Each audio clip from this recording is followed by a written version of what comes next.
मैंने हिंदी साहित्य में पीएचडी की तो डॉक्टर राहुल अवस्थी की तरह मैं भी डॉक्टर सुरेश अवस्थी हो गया। बाहर दोस्तों ने नेम प्लेट लगा दी, डॉक्टर सुरेश अवस्थी हिंदी का डायरेक्टर। बाहर नेम प्लेट लगी, मुसीबत शुरू। 2:30 बजे रात को घंटी बजी। हालांकि लोगों ने, मोहल्ले वालों समझ लिया कि मैं चिकित्सा का डॉक्टर हूँ, मेडिकल का। वैसे मैं मेडिकल का डॉक्टर का बहुत सम्मान करता हूँ, मगर शिक्षक बंधुओं सम्मान करना चाहिए।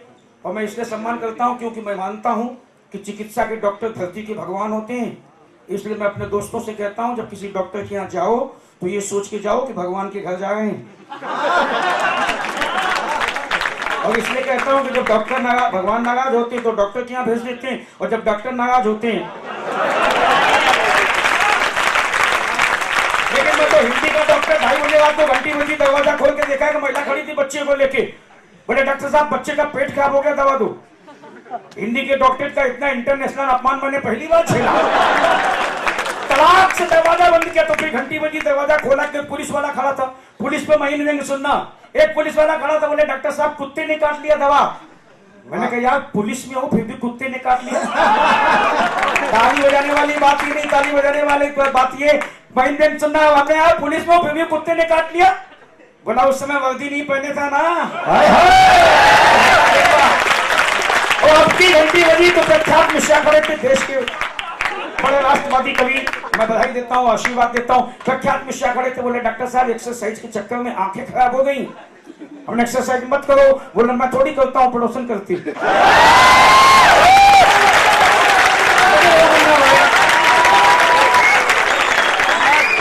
आपकी घंटी बजी तो महिला मुक्ति मोर्चा की अध्यक्ष खड़ी थी। मातृशक्ति यहाँ बैठी हुई। महिलाओं के मुक्ति के आंदोलन चलने भी चाहिए, लेकिन मुक्ति कहां से मिलनी है? अगर बात समझ में आ जाए तो आप लोग बताना, तो मध्यम सुनना। महिला मुक्ति मोर्चा की अध्यक्ष खड़ी थी, उलझे उलझे बाल, सूजी सूजी आंखें, थका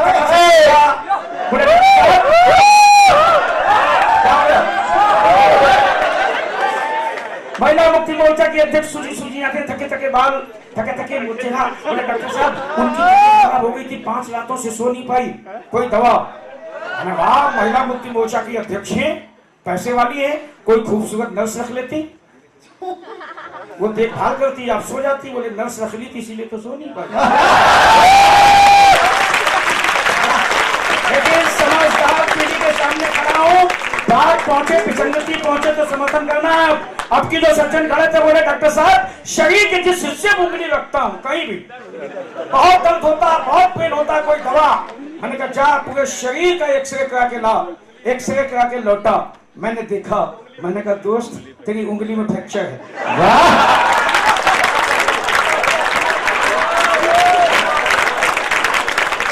देश में यही चल रहा है, बीमारी कहीं होती, ढूंढी कहीं जाती, इलाज किसी किया जाता, ठीक कोई हो जाता है।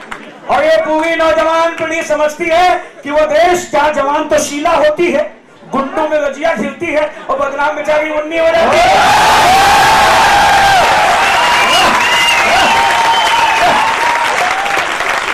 लेकिन अब की जब घंटी बजी तो एक मोहल्ले के भ्रष्ट नेता खड़े थे। नेता शब्द आया है तो आप सबके सामने एक बड़ी महत्वपूर्ण बात कहना चाहता हूं। नेता शब्द आया इसलिए कहना चाहता हूं, एक हाथ में गीता, दूसरे में कुरान, सिर पे बाइबिल, होठों पर गुरगंथ की पवित्र जबान रख के आपकी अदालत में खड़े होकर पूरे होशो हवास से शपथ पूर्वक कहता हूं कि देश में नेता कोई नहीं है। सांसद हो सकते हैं, विधायक हो सकते हैं, नेता कोई नहीं है, क्योंकि नेता इस देश में एक हुआ जिसके नाम पर नेता शब्द को सम्मान मिला, नेता शब्द को इज्जत मिली, वो थे नेता सुभाष चंद्र बोस।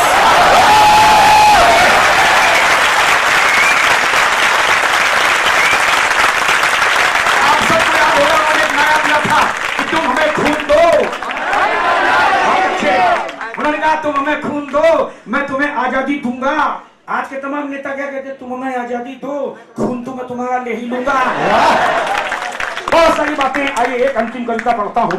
पिछले दिनों सर्जिकल स्ट्राइक हुई, उसके बाद हमारे पड़ोसी देश पाकिस्तान की स्थिति क्या हुई। मैंने पत्रकार होने के नाते एक स्टिंग ऑपरेशन किया, कई देशों के पास गया हूं, सारे देशों से एक ही जवाब मिला कि नहीं, भारत के खिलाफ हम नहीं खड़े हो सकते, आतंकवाद समाप्त करो। जब उसने अमेरिका से बातचीत की तो मैंने पूरी बातचीत स्टिंग ऑपरेशन की तरह टेप की, किसी समाचार पत्र ने नहीं सुनाया, आकाशवाणी ने नहीं सुनाया, टेलीविजन ने नहीं दिखाया, पूरी बातचीत में टेप करके लाया। आपकी अदालत में रखता हूं। आप सब देश के वो शौर्यवीर हैं जिन्होंने ओजस्वी कविताओं को बड़े आनंद के साथ सुना है। देश का स्वाभिमान अगर सलीके के साथ आपके साथ यात्रा करे तो फिर मुझे समर्थन देना। मैं कहना चाहता हूं और बात यहां से शुरू करता हूं कि जैसे ही हिंदुस्तान ने पाकिस्तान पर कूटनीतिक दबाव बढ़ाया, पाकिस्तान ने अमेरिका को फोन मिलाया, बोला मेरे आका, वही उनके आका है, बोला मेरे आका हिंदुस्तान और पाकिस्तान के बीच कश्मीर के अलावा कोई दीवार नहीं है। मध्यम सुनना, बोला हिंदुस्तान और पाकिस्तान के बीच कश्मीर के अलावा कोई दीवार नहीं है और आपका हाथ मेरी पीठ पर है, फिर भी हिंदुस्तान की हिम्मत तो देखिए, कश्मीर का एक टुकड़ा देना तो दूर, उस पर सीधे सीधे बात तक करने को तैयार नहीं है।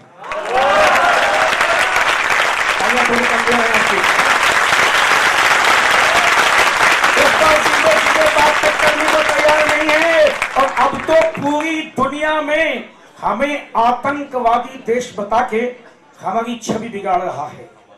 दल सुनना पाकिस्तान का, बोले अब तो पूरी दुनिया में हमें आतंकवादी देश बता के हमारी छवि बिगाड़ रहा है। अब तो हद हो गई, घर के भीतर घुस के मार रहा है।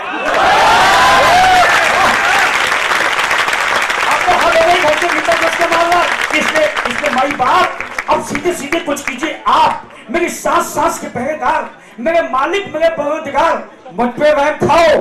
कश्मीर के मसले पर खुल के मेरे साथ आओ, भारत को समझाओ और न समझे तो धमकाओ।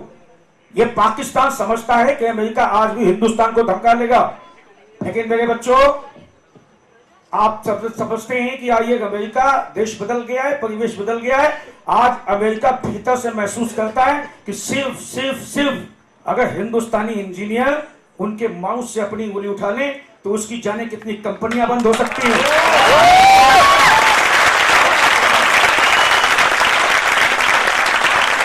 अब बदले परिवेश में अमेरिका का जवाब सुनना जो पाकिस्तान को दिया उसने, बोले मेरे सांस सांस के पहरेदार, मेरे मालिक, मेरे परवरदिगार, मुझ पर रहम खाओ।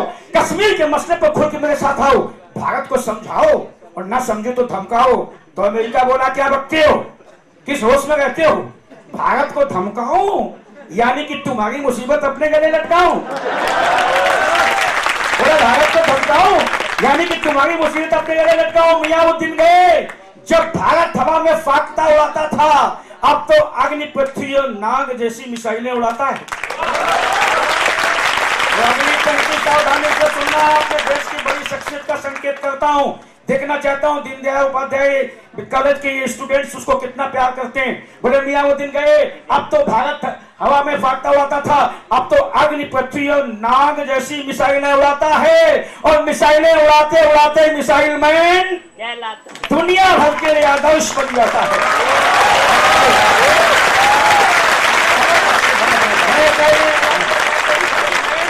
दुनिया भर के लिए आदर्श बन जाता है।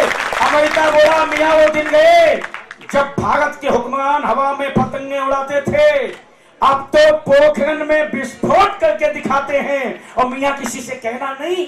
सच तो ये है उनके धमाकों को सुन के हम भी डर जाते हैं।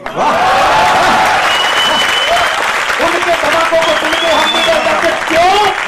क्योंकि भारत महाशक्ति हो गया है। मंच में सुने, क्योंकि भारत महाशक्ति हो गया है। अब उसकी हर बात कान धरनी पड़ती है, अब उससे अकड़ के नहीं अदब से बात करनी पड़ती है। अब उससे अकड़ के नहीं अदब से बात करनी पड़ती है। अमेरिका बोला अब तो भारत की अगवानी में कालीनों पर फूलों को बिछाना पड़ता है। पंक्ति सुनना, सच्ची हो तो ही ताली बजाना, जितनी सच्ची हो उतनी ज्यादा ताली बजाना।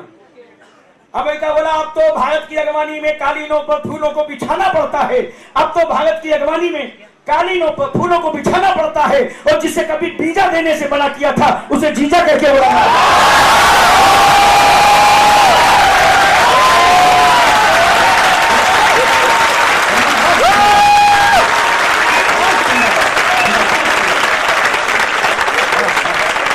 जिसे कभी बीजा देने से मना किया था उसे जीजा कहके बुलाना पड़ता। क्यों? क्योंकि भारत के सैनिक सीमा पर अकेले नहीं लड़ते। कौन कौन लड़ता है? संवेदनशील पंक्तियां, कोई बीच से नहीं उठेंगे इन पंक्तियों के बीच में। संवेदनशील पंक्तियां, संवेदनशीलता से सुनना। मां भारती की रक्षा के लिए सैनिकों के साथ सीमा पर कौन कौन लड़ता है, आप सारे लोग जितने बैठे हैं अपनी अपनी भूमिका तलाशना।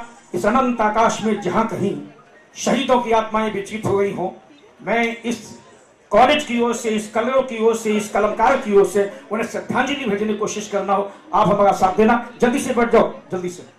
सिर्फ 5-6 पंक्तियों में पूरी बात कहने की कोशिश करता हूं, जल्दी से बैठ जाओ। कौन कौन लड़ता है? बोले भारत के सैनिक सीमा पर अकेले नहीं लड़ते। कौन कौन लड़ता है साहब? भूमिका तलाशना।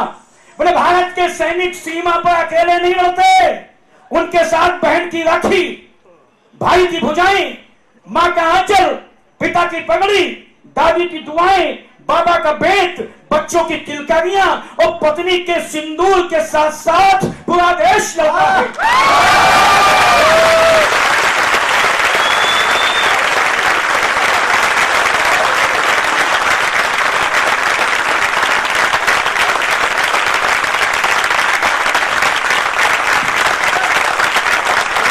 बहुत धन्यवाद बच्चों। अगली पंक्ति बहुत सावधानी से सुनना। हम धर्मों में बटे हों, खाने में बटे हों, देश संकट में होता है तो हमारी सेना, हमारे सैनिक और हम कौन सा संस्कार जीते, एक पंक्ति में बात कहने की कोशिश करता हूं। और आपके सामने इसलिए कहता हूं कि देश का भविष्य अब आपके कंधों पर है। जब किसी प्रदेश का मंत्री ये बयान जारी कर दे, टेलीविजन पर वायरल हो कि सैनिक सीमा पर जो शहीद हुए किसी एक धर्म जात के थे, तो ये पंक्ति मुझे कहनी पड़ती है।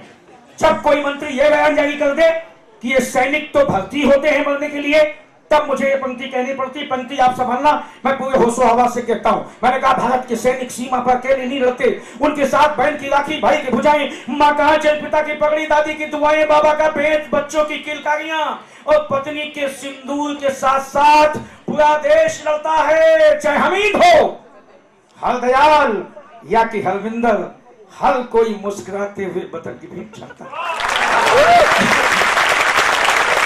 हर कोई मुस्कुराते हुए बदन की भेंट करता है। और शहीद सैनिक देवदूतों के साथ स्वर्ग के विमानों में उड़ते हैं। और शहीद सैनिक देवदूतों के साथ स्वर्ग के विमानों में उड़ते हैं। दुनिया में भारत एक ऐसा देश है जहां शहीदों की चिताओं पर हर वर्ष मेले जुड़ते हैं। जहां शहीदों और अंतिम पंक्तियां पढ़ता हूं, पूरी चेतना से सुनना। अगर दिल के दरवाजे पर देश का स्वाभिमान दस्तक दे तो आप दोनों हाथ ऊपर उठा के खड़े होकर भी ताली बजा सकते हैं। मैं अपना स्थान लेता हूं।